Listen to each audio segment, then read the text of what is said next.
hindi ho naman matatawaran no po ang ganda ng adhikain ng programang ito, no? Cash for work at doon talaga ho sa nangangailangan ng hanap buhay sa halip na tumunganga lamang nagiging productive. Pero meron din pong kaisipan, Secretary, na ito pong uri ng mga ayudang ito ay nagbibigay po ng sa halip na maengganyo yung manggagawa, yung ama o yung ina na maghanap ng hanap buhay na regular, ay umaasa na lang po dito sa mga programang ito.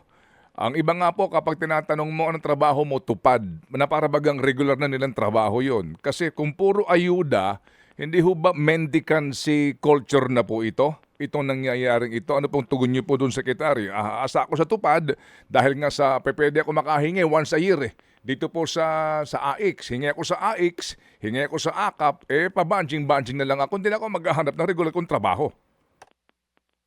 Ted, yun nga yung amon at tinutugunan ng mga departamento kagaya po ng DOLE at ng DSWD na ito po ay dapat magkaroon po ng sustainability at maiangat po natin na hindi po yung mendicancy ang maging kultura na nadidevelop.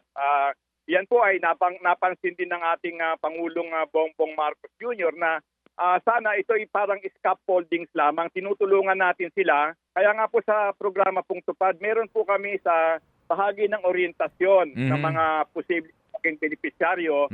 Meron po kami doon pinagkakaloob na form na kung saan po ay tatanong namin pagkatapos ng iyong temporary employment, ano ang nakikita mo na dapat pang maging pagpapatuloy o kung meron mang dapat pang asahan sa pamahalaan. Nakalagay po doon, pwede po nilang i-pick, pwede po nilang piliin livelihood program o kaya naman po ay training, retraining.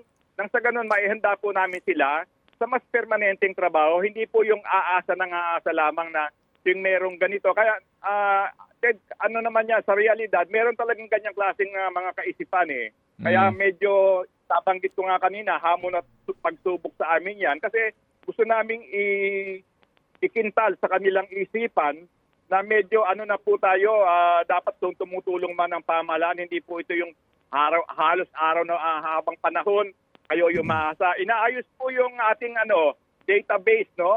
Para nang sa ganon, isang tingin mo pa lamang po, makikita mo na ito nag-avail ng ganito, pero bakit nag-avail siya ng ganitong klaseng programa pa? So ginagawa po yan sa pagkasalukuyan ng pamahalaan kasi tumutugon po kami doon sa inyong mga pinapaabot sa amin na pwede pong maging batayan ng improvement o kaya naman dapat aksyonan dahil naabos yung programa, Ted. Hindi po kami hihinturian na yung sistema talagang hindi man po maging perfect, mabawasan po talaga yung mga findings ng COA na ganyan. Kasi, Ted, alam mo sa bahagi po ng Department of Labor and Employment, hindi naman sa nagmamayabang o nagmamalaki. Sa loob po ng 2 lumipas na taon, kami po ay awardee as Outstanding Accounting Office ng Association of Government Accountants of the Philippines. At bahagi din po ng aming pamantayan kung nagagawa namin ang tungkulin namin ng tama, yung pong pagkakaloob sa amin ng COA ng unmodified opinion.